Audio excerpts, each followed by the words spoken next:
Well, hello, everybody, again, and welcome back to Radio Entrepreneurs. My name is Jeffrey Davis. I'm the host of Radio Entrepreneurs. Just to remind you, this is only a sideline part-time job for me. My regular job is as CEO of Mage LLC, a management consulting firm in the Boston area. We've worked with over 700 leaders of organizations, helping them to build stronger, more effective, more compelling organizations and cultures and transitions of family businesses. I don't say that enough. I probably should, because people think I'm just a radio show guy, and clearly I'm not. Our next guest is Christina Pascucci Ciampa, and she is founder and owner of All She Wrote Books. Welcome. Thank you so much for having me, Jeffrey. Thank you. And you have to tell us about All She Wrote Books. Yeah, I'd love to. So All She Wrote Books started as a pop-up bookstore. So we used to go around to like different markets and different partner with small businesses to ultimately create like a mobile bookstore inside of their spaces. And we did that for about a year. And then in early 2020, I like to preface that, early 2020, we were fortunate enough to get the opportunity to actually open our first brick and mortar, which was located at Assembly Row here in Somerville. We had a great run there, unfortunately, up until August of this year, where we decided to part ways, and ultimately due to a form of displacement, mostly indirect displacement. And so, and that it meant, 130% in rent increase in 2 years. And then in addition to that, over $8,000 worth of repairs to the actual space. So we actually left that space in October 15th of this month.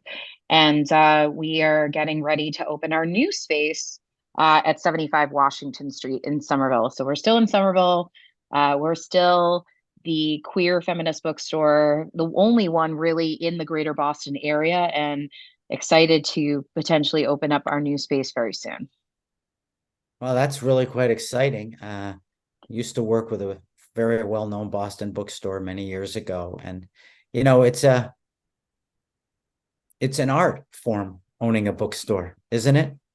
Yeah, so for us, because we are a niche bookstore. So our bookstore doesn't stock every single book that's out there, right? Like most Right. general bookstores, especially ones that are extremely popular in the greater Boston area. I know there's many folks that have their favorites, right?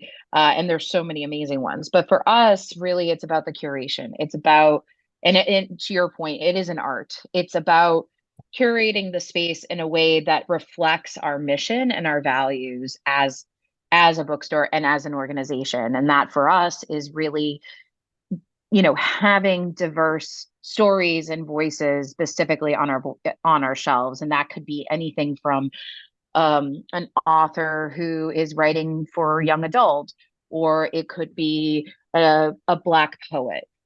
The range is wide, but it's also very curated and very focused in kind of raising up those historically marginalized voices. Uh, I would assume that there are throughout the United States bookstores like you in a lot of cities. Uh, Yeah, there but are. it's not So a chain concept. no, it's not. Actually, it's great that you mentioned that. Yesterday, myself and 24 other queer owned or queer bookstores were actually highlighted in the Advocate magazine, which is a pretty big gay magazine, and it's been around for over I think 30 years, something to that effect. So they celebrated over 25 of us. But we're all over the country. That's the thing.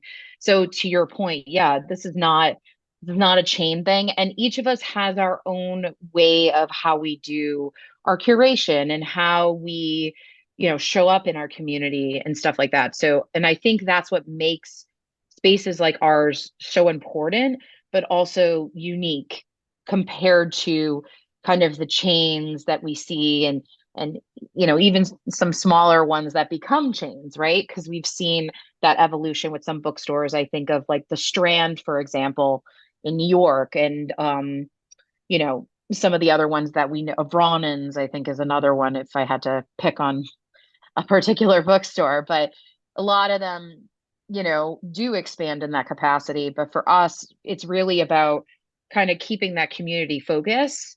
And I think that's definitely the thing that you see with bookstores like ours. That's really super important. Um, but I also think, that's what gives us our unique stamp in each of our communities, which I think is great. Well, I try to think about it from the other side, and I was personalizing it from my own background.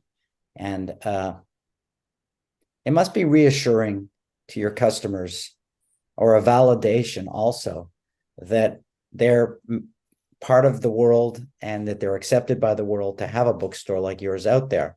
Because without that bookstore, where's the roots, the connection to the community? You're helping to connect them to the world. Isn't that correct? Yeah, definitely. As someone who also identifies as a queer person who really was trying to seek out stories like myself, like mine, or like similar identities, and trying to figure out what that part of me was, books helped me do that and helped me kind of connect and know that I wasn't alone in my feelings or in my queerness, if you will. And I think that's like the part of this that's so strong, and like why spaces like ours exist is because, to your point, of that ability to connect and root people to not only the historical aspects of our community, but also to, folks that exist in our world today that are part of the queer community or part of the BIPOC community, etc. So it's all of those connections and kind of, to your point, solidifying those in a way that someone can find comfort in seeing themselves in the pages of the books that we stock. Well, that's what I'm saying. There's a little bit more of an emotional connection to your store than your typical store, or let's say a Barnes and Noble. Nothing wrong with Barnes and Noble, but Nothing wrong. that's a general grocery store Yeah, versus a specialty food market, let's say. It you appears got it. system. Yeah, So, exactly. Christina, I'm interested in your journey to the bookstore. Can you give us some of your background? Yeah, absolutely. So, I started, I was in marketing communications for over 10 years. So I worked in the corporate sector for a long time, mostly in financial services and tech, which Wow. is, yeah, trying to write financial services in a marketing manner to make it appealing can be it's a talent, is what I like to joke about. It's a skill. It's a skill.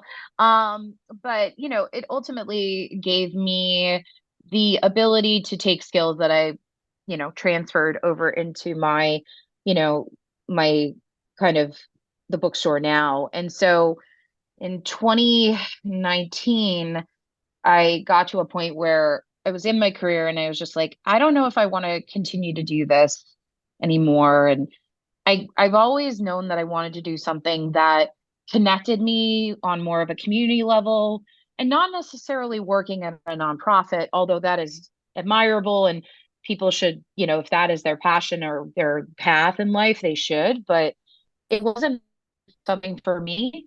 I really wanted the opportunity to connect with people in a way that I loved connecting, which was talking about books, talking about topics that some can be heavy at times, but others can be like really insightful and um, interesting. And so I really wanted to create that space. The other thing for me, though, too, is I am a survivor of domestic abuse.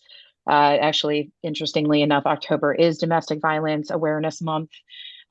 Just to shout that out there. And so for me, when I was trying to get out of that horrible relationship, I was struggling to find, and for me as a reader, I was struggling to find stories of people that survived these, you know, horrible relationships and how they got out of them. I was part of groups, but to me, I wanted to kind of do my own learning on my own. And it was really challenging because, I wasn't finding those books. I also wasn't necessarily finding books as easily with, queer main characters in fiction. I was mostly finding a lot more nonfiction. And so that to me kind of like sparked kind of like an idea of like, well, why can't a bookstore exist where these books can be available or easily available? Because one of the things in the publishing industry that has been known, and it's definitely out there, if you were to Google it, is the aspect of, you know, in the last few years, we've definitely seen more growth in this. But as far as like publishing fiction that featured queer characters as protagonists was a very, very small like amount. We're talking like less than 5 to 7 years ago, right? And being able to find those books amongst all the other books that are out there was really, really challenging. And so for me, it was like, I was like, okay, like, why can't there be a bookstore that exists? And so that led me down a path of trying to do some more research. Come to find out there was one.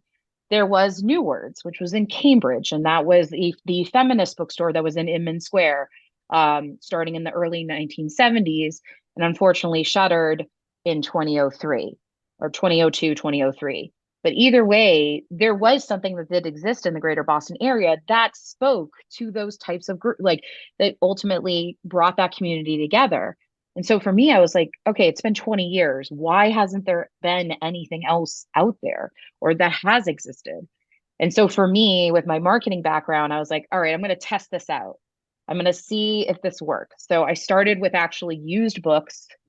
I asked friends and family who kind of knew what I was looking to do and had books that kind of reflected the mission of All She Wrote Books, and just started selling those like at pop-ups and stuff like that. And that's kind of how it came to fruition. So that was kind of the journey from, where I was almost 10, well, now it's almost like 14 years ago to today. And it's been a beautiful journey. Like I'm so thankful and so lucky that I've been able to have this journey.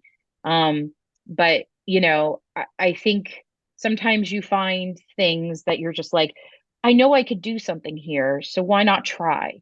And if it doesn't work, it doesn't work. You tried though. And that to me, I think is like something we have to recognize as entrepreneurs and people that are trying to make a difference in the world, is like some things will stick and some things will but won't stick. And so how do you kind of figure that out in a way that does bring community together and does impact people in a way that to be honest with you, has been another journey for me in understanding that and understanding how powerful that is and how beautiful that is at the same time.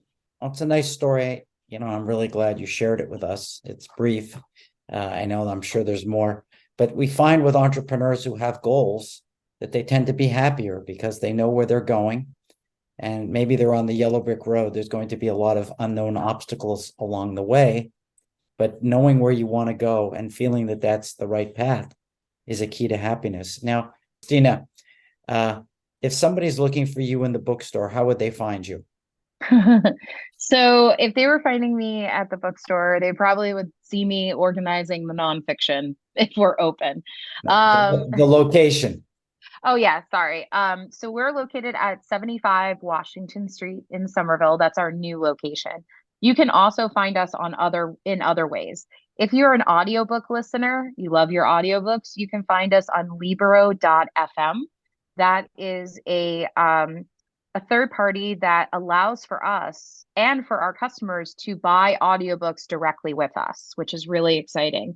The other option is we do have a beautiful e-commerce site. So our website also stocks all of the books that are on our shelves and that are currently in stock. So you can always order from us from there, allshewrotebooks.com. And then last but not least, we do have, there is an amazing organization that we also work with called bookshop.org. Bookshop.org was brought out as a way for all types of indie bookstores to be able to have a form of e-commerce. We do have a page on there as well, and we definitely benefit from sales of that as well. So if you go to bookshop.org/allshewrotebooks, you'll find us there as well. So those are all the places you can find us. Hopefully we will be announcing soon of our soft open date. Fingers crossed it'll be in the next week.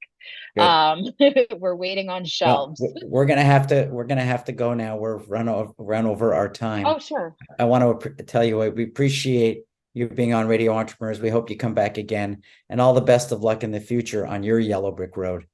Thank you, Jeffrey. I really appreciate it. Thank you.